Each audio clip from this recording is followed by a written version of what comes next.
Black Lives Matter, the organization, is facing backlash after tax documents show how the nonprofit is spending its donations. And it goes well beyond the millions of dollars on mansions that we already knew about.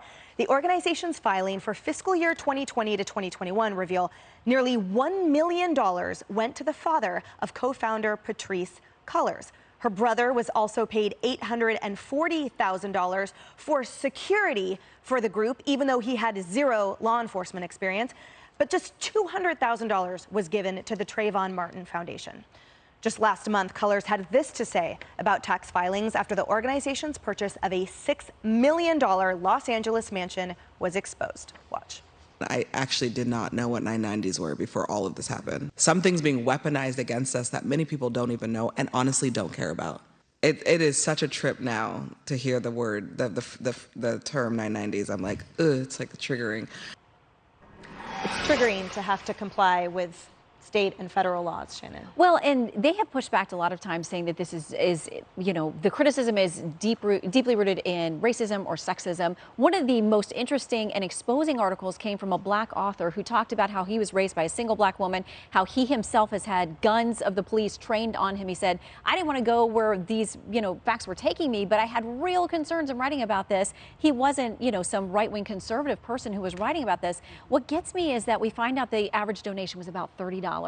So think about the person who thought, I want to help these families, I feel we're wronged, and I want to stand in the gap and do something good. Those are tiny little donations that they ended up at $90 million. There's an interesting piece in the Washington Post. It was an opinion piece by Karen Attiah, who is a Black female columnist over at the Post.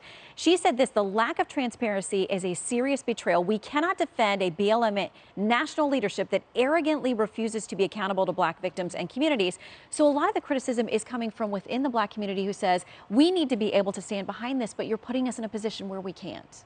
That's right. Joe Concha, last night, Geraldo was talking about that exact phenomenon. He said he called it poverty pimps. He said these are groups that he's seen throughout his journalist career, that they would capitalize on the guilt and compassion of others that saw a need in a certain arena, that donated small amounts incrementally to help affect change. And then groups would seize on that. I mean, we saw that these expenditures are mind-boggling. Almost $1 million for private jets.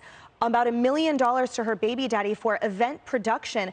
That person is selling $145 sweatshirts on his website, and people were donating in average increments of $30. And the families of these victims in these certain arenas have received $200,000. And it's really not about the money, but the blatant hypocrisy between the two, and the fact that there was actually no compassion, no generosity extended whatsoever by this group that now refuses to be held accountable and hides behind labels like racist and triggered.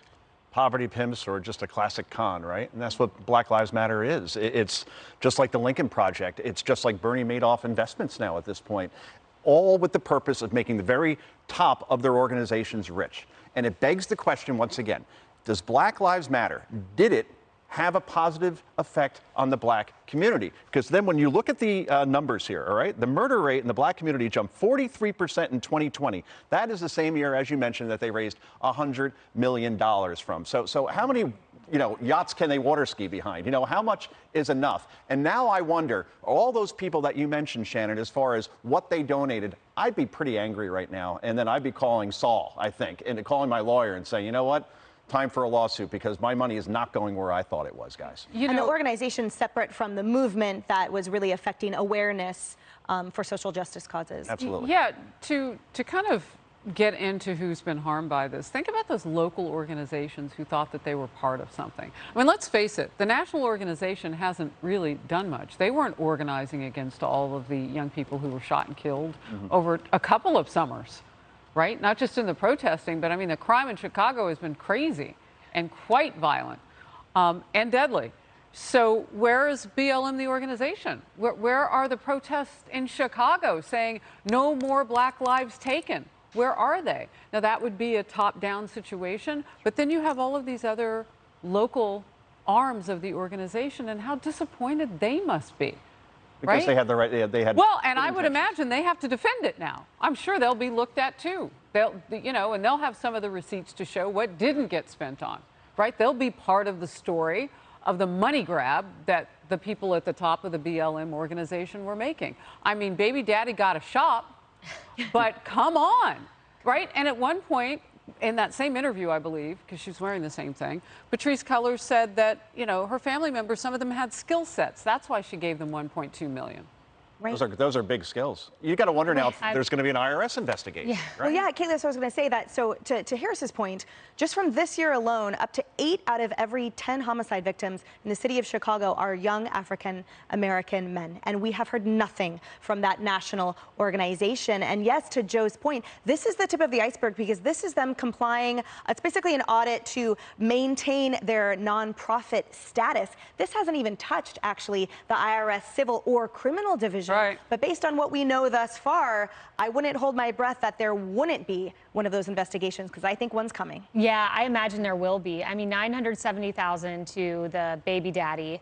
I think it was $840,000 to her brother. And then we learned from the Daily Mail her sister, mother, and brother were all employed by the organization. So this was a family affair. And this is totally separate and apart from the story that we've talked about before and which was aggregated by the New York Post about the $12 million spent on luxury property in Toronto and in Los Angeles. They gave this $8 million grant to out-of-country expenses. And I think it was how much? $6.3 million went to buy a mansion in Toronto. The $1.7 million remaining was unaccounted for. I'd like to know where that went, along with all the other money. I mean, these are very serious questions. There should be an investigation. Emily, hopefully there is, because people gave $30. That's not a lot of money, and it was a sacrifice for many, and unfortunately they were betrayed by an organization. I think we can expect an investigation, and hopefully with that then we'll get some answers, and hopefully there'll be some accounting for this.